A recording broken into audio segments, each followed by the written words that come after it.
नमस्कार, स्वागत है आप सभी का एबी स्टार न्यूज में और मैं हूं आपके साथ जुबैर चौधरी। तो बात करते हैं इस देश में चल रहे हालात की। आपको बता दें कि देश में मुंबई में एक तरफ 26/11 की यादें ताज़ा करने को लेकर धमकी दी जाती है और कहा जाता है कि 26/11 जैसे हमले को दोहराया जाएगा। तो दूसरी तरफ मुंबई में ही एक ऐसी नाव मिलती है जिसमें हथियारों का जखीरा सामने आता है।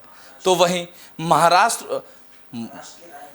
महाराष्ट्र के रायगढ़ में ये नाव मिलती है और दूसरी तरफ इन्हीं दिनों बीते दिन खबर आती है कि समीर वानखड़े, एनसीबी के पूर्व अध्यक्ष समीर वानखड़े को जान से मारने की धमकी मिलती है। और वहीं देश की राजधानी दिल्ली में एक ऐसे आदमी को पुलिस गिरफ्तार करती है जो कि हवाला का बिजनेस करता था, हवाला से संबंध रखता था और उसके संबंध आतंकियों से भी थे। तो देश में चल रहे इन हालातों को देखना पड़ेगा और इस पर नजर रखनी पड़ेगी। आपको बता दें कि मुंबई में 26/11 जैसे आतंकी हमले की धमकी दी गई। सबसे पहले हम बात कर लेते हैं मुंबई की, जहां एक शख्स ने 26/11 जैसे हमले की धमकी दी। मुंबई पुलिस को पाकिस्तानी नंबर से मैसेज आया जिसमें मुंबई की ट्रैफिक पुलिस को धमकी भरा मैसेज दिया गया। बता दें कि ये मुंबई को दहलाने की साजिश थी, जिसमें धमकी मिलने के बाद पुलिस सुरक्षा एजेंसियों के साथ जांच में जुट गई। पुलिस महकमा में हड़कंप मच गया, सुरक्षा एजेंसियां एकदम सतर्क हो गईं और इस मामले को लेकर जांच की गई। मुंबई को दहलाने की साजिश फिर से रची जा रही थी, ऐसा मैसेज पाकिस्तानी नंबर से पुलिस को मिला। लोकेशन ट्रेस करोगे तो भारत से बाहर ही दिखाएगी। उस शख्स ने सीधे तौर पर पुलिस को यह चेतावनी भी दी, अगर उस नंबर का लोकेशन ट्रेस किया जाएगा तो उसकी लोकेशन बाहर की होगी। भारत में 6 लोग होंगे जो मुंबई को दहलाने की वारदात को अंजाम देंगे। भारत में 6 लोग इस वारदात को अंजाम देंगे। उस शख्स ने पुलिस को इस तरीके के मैसेज दिए, इस तरीके की धमकी दी। मामले की जांच में मुंबई पुलिस जुट गई, जिसके बाद सुरक्षा एजेंसियां सतर्क पर आ गईं और इसको लेकर तरह तरह की जांच की जा रही थी। तो वहीं उदयपुर के कन्हैया लाल का मर्डर का जिक्र भी मुंबई को धमकी देने वाले और दहलाने की साजिश करने वाले शख्स ने पुलिस को दिया, जिसमें सिद्धू मूसेवाला और अमेरिका के हमले और अजमल कसाब का भी मैसेज में जिक्र किया गया। ऐसा मैसेज जो पुलिस को मिला, जिसके बाद पुलिस महकमे में हड़कंप मच गया। आपको बता दें कि एक पाकिस्तानी नंबर से यह मैसेज आया जिसमें मुंबई उड़ाने की पूरी तैयारी है, बस टाइम कुछ ही बाकी है और कुछ भी हो सकता है। इस तरीके का मैसेज शख्स ने मुंबई पुलिस को दिया। बता दें कि पुलिस ने 26/11 वाले हमले को याद दिलाते हुए कहा कि 26/11 जैसा हमला भी फिर से मुंबई में किया जाएगा, नहीं तो दोबारा देख लेना, उससे भी अच्छा होगा। इस तरीके के मैसेज पुलिस को मिलते रहे और ये धमकी भरा मैसेज पुलिस ने संज्ञान में लिया। सीधे तौर पर यह कहा गया कि यह धमकी नहीं आओगे, हकीकत में हो जाएगी। उन्होंने सीधे तौर पर कहा कि इसको धमकी की तरह नहीं लेना, यह हकीकत होगा। मेरी लोकेशन यहां का एड्रेस करेगा और लेकिन काम मुंबई में चलेगा। उसने सीधे तौर पर लिखा कि अगर आप लोकेशन सर्च करोगे तो भारत से बाहर की लोकेशन दिखाएगी, लेकिन मेरे 6 आदमी ऐसे हैं जो मुंबई में सतर्क हैं और इस घटना को अंजाम देंगे। हम लोगों का कोई ठिकाना नहीं होता। सीधे तौर पर मैसेज में यह लिखा गया कि हम लोगों का कोई भी ठिकाना नहीं होता, हम अपने किए को अंजाम देते हैं। और जिस तरीके से उसने ये बात बोली, उसने सीधे तौर पर ये कह दिया कि हमारी लोकेशन कोई भी ट्रेस नहीं कर पाएगा। लाइक स्लीपर सेल की तरह ये लोग काम करते हैं, जिसमें 6 लोगों को उसने सीधे तौर पर कहा कि 6 लोग मुंबई में सक्रिय हैं। हम आपको सीधे तौर पर बता दें कि पुलिस को एक धमकी भरा लेटर मिला। मुंबई की ट्रैफिक पुलिस को 26/11 जैसे हमले की धमकी मिली। धमकी देने वाले ने ट्रैफिक कंट्रोल के व्हाट्सएप नंबर पर मैसेज भेजा, जिसमें बताया गया कि मुंबई में 26/11 जैसा हमला किए जाने की आशंका है। मुंबई ट्रैफिक पुलिस के कंट्रोल व्हाट्सएप पर पाकिस्तानी नंबर से यह मैसेज आया। मैसेज करने वाले ने बताया कि उसकी लोकेशन ट्रेस करोगे तो वो भारत के बाहर की दिखाएगी और धमाका मुंबई में होगा। इसमें बताया गया कि भारत में 6 लोग इस घटना को अंजाम देंगे और मुंबई पुलिस इस मामले में जांच करने लगी। साथ ही दूसरी एजेंसियों को भी इसकी जानकारी दी गई। ट्रैफिक पुलिस कंट्रोल के नंबर पर पाकिस्तानी नंबर से व्हाट्सएप मैसेज में लिखा गया, जी मुबारक हो, मुंबई में हमला होने वाला है। यह हमला 26/11 की नई ताजी याद दिलाएगा। इसमें 7 मोबाइल नंबर भी शेयर किए गए। इसके आगे लिखा गया कि मुंबई को उड़ाने की तैयारी कर रहे हैं। मैसेज में लिखा गया कि यूपी एटीएस मुंबई को उड़वाना चाहती है। इसमें कुछ इंडियंस मेरे साथ हैं। सीधे तौर पर मैसेज में यह लिखा गया कि उसके साथ कुछ इंडियंस हैं, भारतीय नागरिक हैं। मैसेज में इनमें से कुछ के नाम भी शेयर किए गए। मैसेज में अजमल कसाब का भी जिक्र किया गया। मैसेज में लिखा कि मेरा एड्रेस यहाँ का शो करेगा लेकिन मुंबई में धमाका होगा। हम लोगों का कोई ठिकाना नहीं होता। लोकेशन आपको आउट ऑफ कंट्री ट्रेस होगी। इसके साथ ही इसमें उदयपुर के कन्हैया लाल मर्डर का भी जिक्र किया गया जिसमें सर तन से जुदा वाली बात कही गई। इसके अलावा सिद्धू मूसेवाला और अमेरिका के हमले का भी जिक्र किया गया जिसमें अजमल कसाब के बारे में भी कुछ लिखा गया था। तो वहीं जिस तरीके से पुलिस महकमे में हड़कंप मच गया, सुरक्षा एजेंसियों ने जांच शुरू कर दी तो पाया गया एक शख्स को मुंबई से गिरफ्तार किया गया। आपको बता दें कि मैसेज भेजने के संदिग्ध में शख्स को गिरफ्तार किया गया जिसमें मुंबई पुलिस कंट्रोल पुलिस को धमकी भरे मैसेज दिए थे। इस मामले में पुलिस ने शनिवार शाम को एक शख्स को गिरफ्तार किया। क्राइम ब्रांच की टीम शख्स से पूछताछ करने लगी। बताया जा रहा है कि यह शख्स उन 6 लोगों में शामिल है जिनका जिक्र धमकी भरे मैसेज में किया गया था। मैसेज के बाद ही पुलिस प्रशासन और तमाम जांच एजेंसियां सतर्क हो गई थीं और उसके मामले में जांच में जुट गई थी, जिसके बाद उन्होंने इस आदमी को गिरफ्तार किया। बता दें कि मुंबई को 26/11 जैसे हमले की धमकी देने वाले मैसेज में बताया गया था कि हमारी मदद करने के लिए 6 लोग भारत में सक्रिय हैं और ये लोग इस काम को अंजाम देंगे। सीधे तौर पर उन्होंने स्लीपर सेल्स की तरह लोगों के काम करने का जिक्र किया। मैसेज में सभी 6 लोगों के फोटो और नंबर भी थे। मुंबई पुलिस के मुताबिक जिस शख्स को गिरफ्तार किया गया है उसका नाम इन 6 लोगों में शामिल है। पिता के साथ आपको बता दें कि यह शख्स पिता के साथ ट्रक पर काम करता था।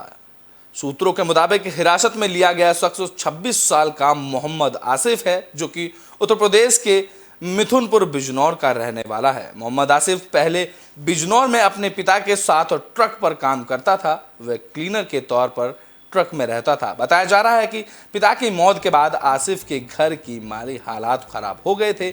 उस पर कर्ज भी बहुत बढ़ गया था। इसके बाद वह मुंबई चला गया जिसमें पिछले कुछ महीने से वह अपने बहनोई के सैलून में बाल काटने का काम कर रहा था और उसी शख्स ने इस घटना को अंजाम दिया। इस तरीके से मुंबई पुलिस को मैसेज भेजा और धमकी भरा मैसेज भेजा जिसमें सीधे तौर पर जिक्र किया गया था कि मुंबई में फिर से 26/11 जैसा हमला किया जाएगा। बता दें कि पूछताछ में मोहम्मद आसिफ ने बताया कि यह उसके साथ दूसरी बार हुआ है। इससे पहले उसे एक बार एक ग्रुप में ऐड कर लिया गया था।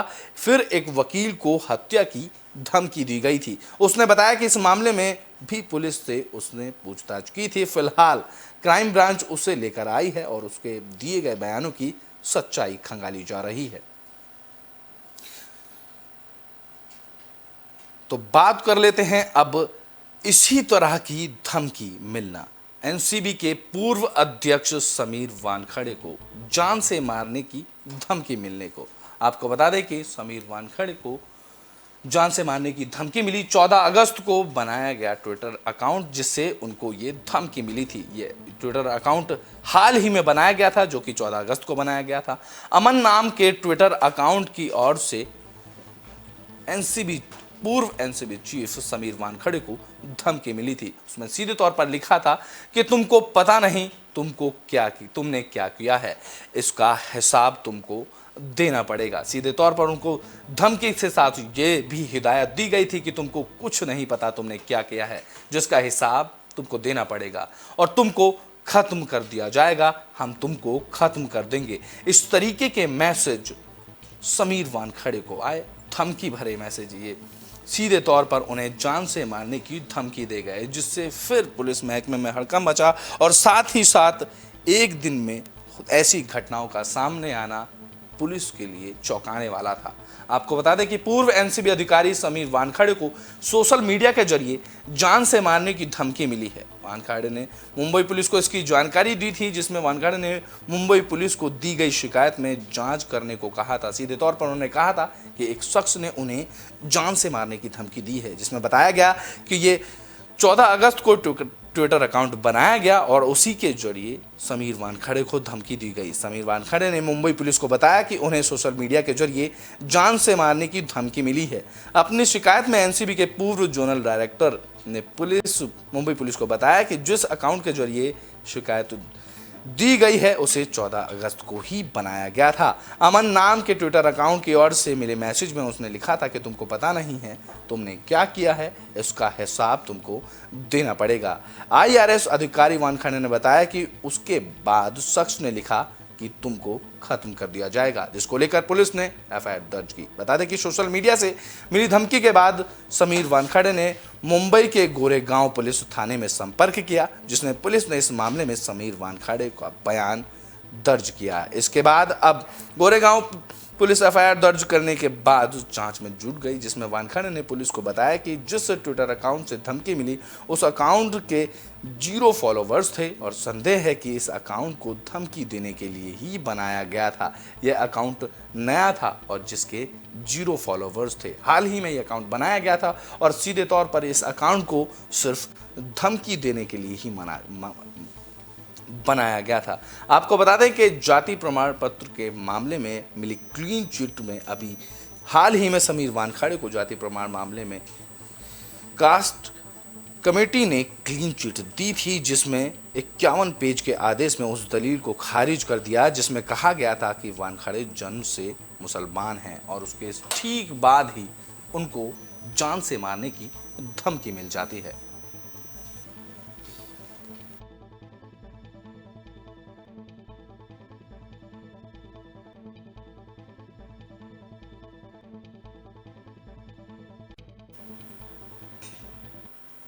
तो बीते दिन मुंबई के रायगढ़ में पुलिस को एक नाव से हथियारों का जखीरा मिलता है, जिसके बाद पुलिस महकमे में हड़कंप मच जाता है। आपको बता दें कि इस नाव से AK-47 मिली, जिसके बाद पुलिस महकमे ने इसको लेकर जांच शुरू कर दी। महाराष्ट्र के रायगढ़ में एक संदिग्ध नाव मिली जिसमें 3 AK-47 मिली, जिसके बाद सुरक्षा एजेंसियों ने जांच तेजी से शुरू कर दी। बता दें कि भारी मात्रा में कारतूस बरामद किए गए। इस नाव से AK-47 कारतूस बरामद किए गए। NIA ने इसकी जांच में जुट गई, जिसके बाद टेरर एंगल की पुष्टि नहीं हुई। बता दें कि ठीक ऐसे ही हमने आपको बताया कि जिस तरीके से मुंबई में धमकियों का दौर शुरू हुआ, इसी बीच उससे पहले ही ये घटना हुई थी, जहां महाराष्ट्र के रायगढ़ में एक संदिग्ध नाव मिली जिसमें ऑस्ट्रेलियाई महिलाएं की ये नाव बताई जा रही थी। इस नाव में ही ऑस्ट्रेलिया महिला की जो नाव थी उसमें 3 AK-47 के साथ कारतूस भी बरामद किए गए थे। ब्रिटेन में रजिस्ट्रेशन हुआ, जिसमें बाद यूरोप से ओमान ये नाव जा रही थी। आपको बता दें कि ये नाव यूरोप से शुरू हुई और ओमान जा रही थी, जिसमें AK-47 राइफलें मिली थी। महाराष्ट्र के हरी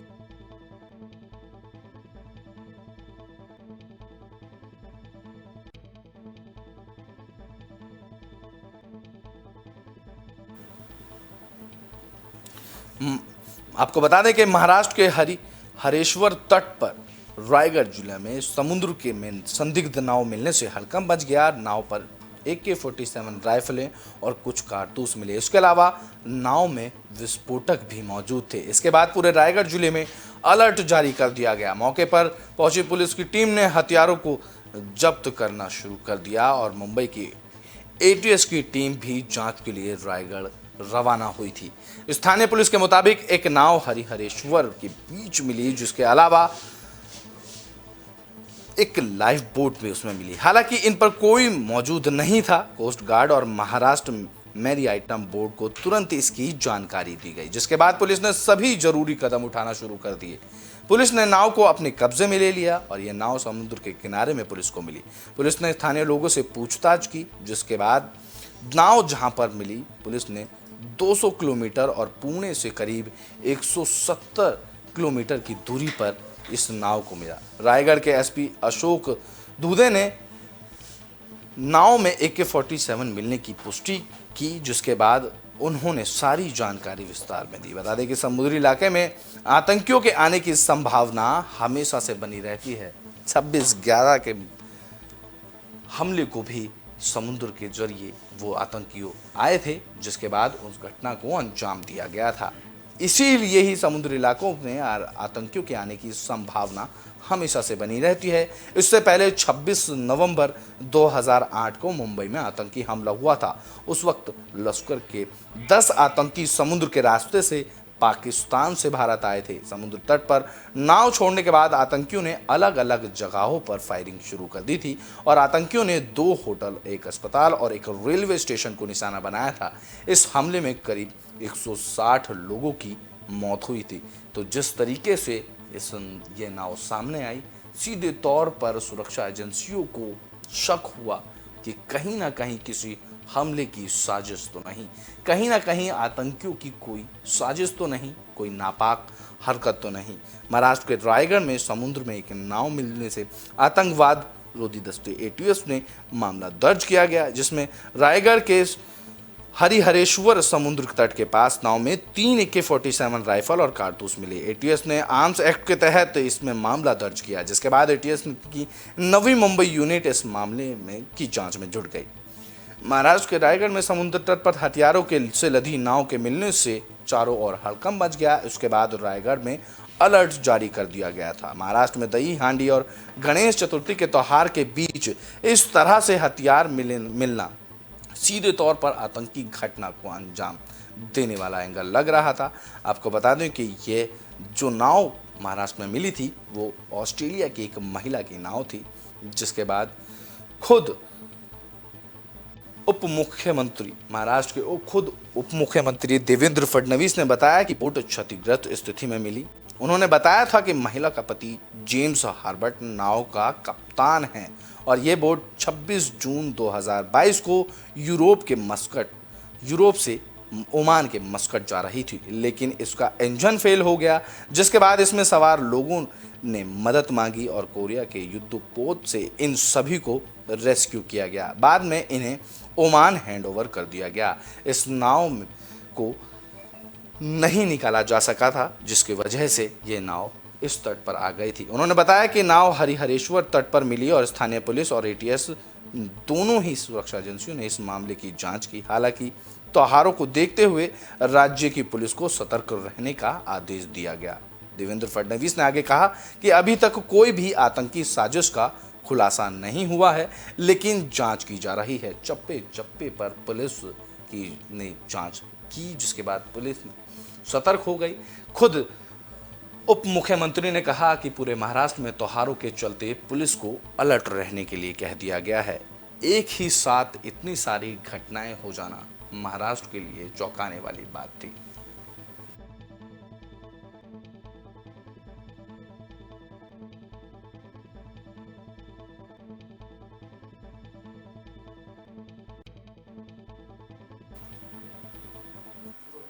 तो जिस तरीके से महाराष्ट्र और मुंबई में एक के बाद एक ऐसी घटनाएं आई जिसने पुलिस महकमे में हड़कंप मचा दिया।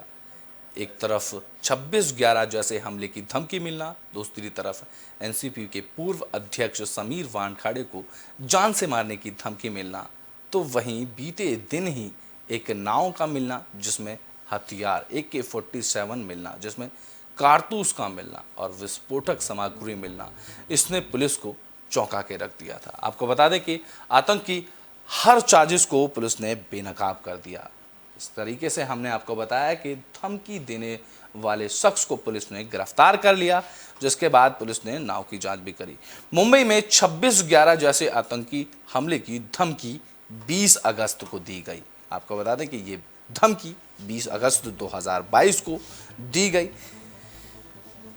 जिसमें दिल्ली से हवाला कारोबारी की गिरफ्तार करने की खबर भी आई, जिसमें अल बद्र को फंडिंग का आरोप लगाया।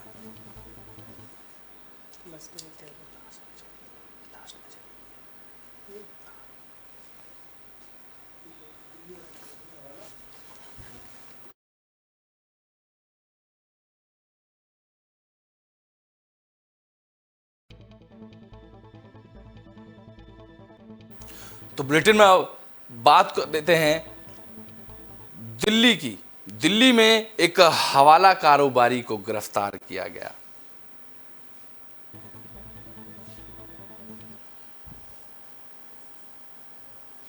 दिल्ली पुलिस की स्पेशल सेल और जम्मू कश्मीर पुलिस ने सेंट्रल एजेंसी की मदद से इस हवाला कारोबारी को गिरफ्तार किया। दिल्ली से यह हवाला कारोबारी गिरफ्तार हुआ। लश्कर ए तैयबा अल बद्र को फंडिंग करने का आरोप इस कारोबारी पर लगाया गया।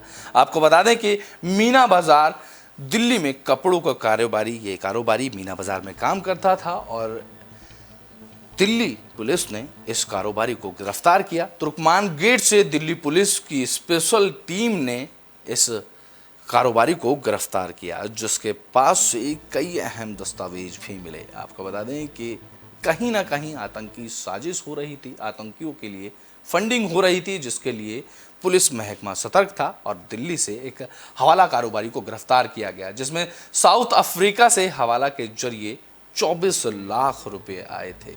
इसी के चलते इस हवाला कारोबारी को गिरफ्तार किया गया, जहां आतंकी संगठनों तक 17 लाख रुपए यासीन नाम के शख्स ने पहुंचाए थे। आपको बता दें कि आतंकी संगठनों को ये पैसे पहुंचाने का काम करता था।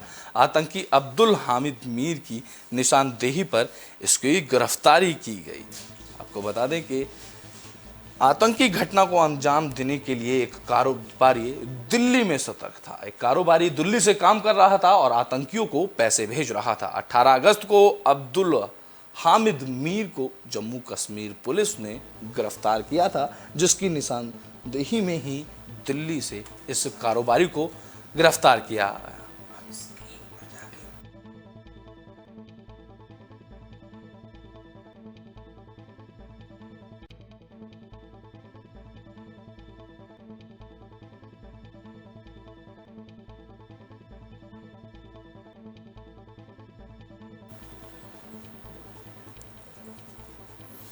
तो जिस तरीके से आतंक की हर साजिश को बेनकाब कर लिया गया, हमारी पुलिस सुरक्षा बलों की एजेंसियों ने आने वाली हर चुनौतियों का सामना किया और आतंक की हर साजिश को बेनकाब कर दिया। जैसे कि बात कर लें अगर 20 अगस्त की, तो 20 अगस्त में मुंबई में 26/11 जैसे आतंकी हमले की धमकी मिली और उसका भी खुलासा हमारी सुरक्षा एजेंसियों ने कर दिया।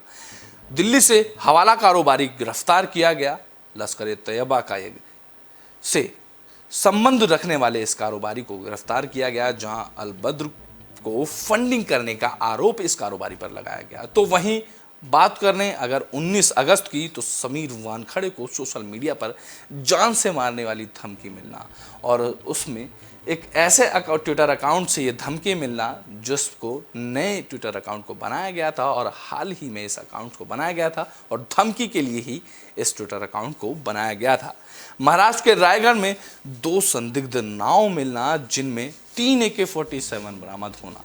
खैर, सुरक्षा एजेंसियों ने इसका भी खुलासा किया और सीधे तौर पर कहा कि आतंकी घटना से इस नाव का कोई संबंध नहीं है। तो इस तरीके से लगातार सुरक्षा एजेंसियां काम कर रही थी और उन्होंने सीधे तौर पर सफलता हासिल की और इन सभी साजिशों को बेनकाब कर दिया।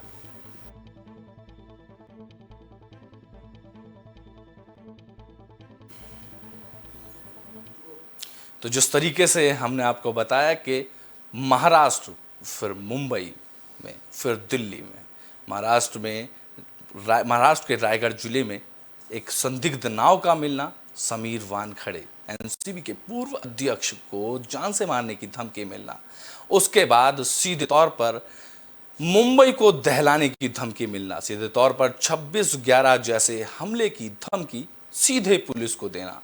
इस तरीके की घटना को अंजाम देने वालों को महाराष्ट्र पुलिस और सुरक्षा एजेंसियों ने सीधे तौर पर सुलझा लिया। सीधे तौर पर एक शख्स की गिरफ्तारी की गई जो कि उत्तर प्रदेश का रहने वाला था और एक सैलून में काम करता था, उसी ने इन धमकी भरे लेटरों को पुलिस को भेजा था और एनसीबी के पूर्व अध्यक्ष समीर वानखड़े को जान से मारने की धमकी देने वाले ट्विटर अकाउंट्स की भी जानकारी ली गई और इन सभी साजिशों को बेनकाब किया गया। तो वहीं महाराष्ट्र के रायगढ़ जिले में 2 संदिग्ध नाव का मिलना, जिसमें 3 AK-47 मिलना, कारतूस मिलना, विस्फोटक सामग्री मिलना, जिसको लेकर ये नाव यूरोप से ओमान जा रही थी, जिसको लेकर खुद सुरक्षा एजेंसियों ने इसकी जांच की और पाया कि इस नाव का आतंकी गतिविधियों से कोई संबंध नहीं है। तो उसी तरीके से जम्मू कश्मीर से एक आतंकी को गिरफ्तार किया जाता है और उसकी निशानदेही के बाद दिल्ली से एक हवाला कारोबारी को गिरफ्तार किया जाता है। सीधे तौर पर उस हवाला कारोबारी का आतंकियों से के साथ संबंध था और आतंकियों को वो कारोबारी फंडिंग करता था। लेकिन हमारी पुलिस, हमारी सुरक्षा एजेंसियों ने इन सभी साजिशों को बेनकाब कर दिया और फिर से एक ऐसी चीज़ कर दिखाई जिससे कि भारत को में हो रही ऐसी गतिविधियों पर रोक लग सके। सीधे तौर पर उन्होंने सारी हो रही साजिश और आतंकी घटना, आतंकियों की नापाक हरकतों को बेनकाब कर दिखाया और इन सभी साजिशों को एक एक करके जांच एजेंसियों ने सुलझा लिया। हमारी इस खास पेशकश में अभी के लिए बस इतना ही। देश और दुनिया की तमाम खबरों के लिए देखते रहें एबी स्टार न्यूज़।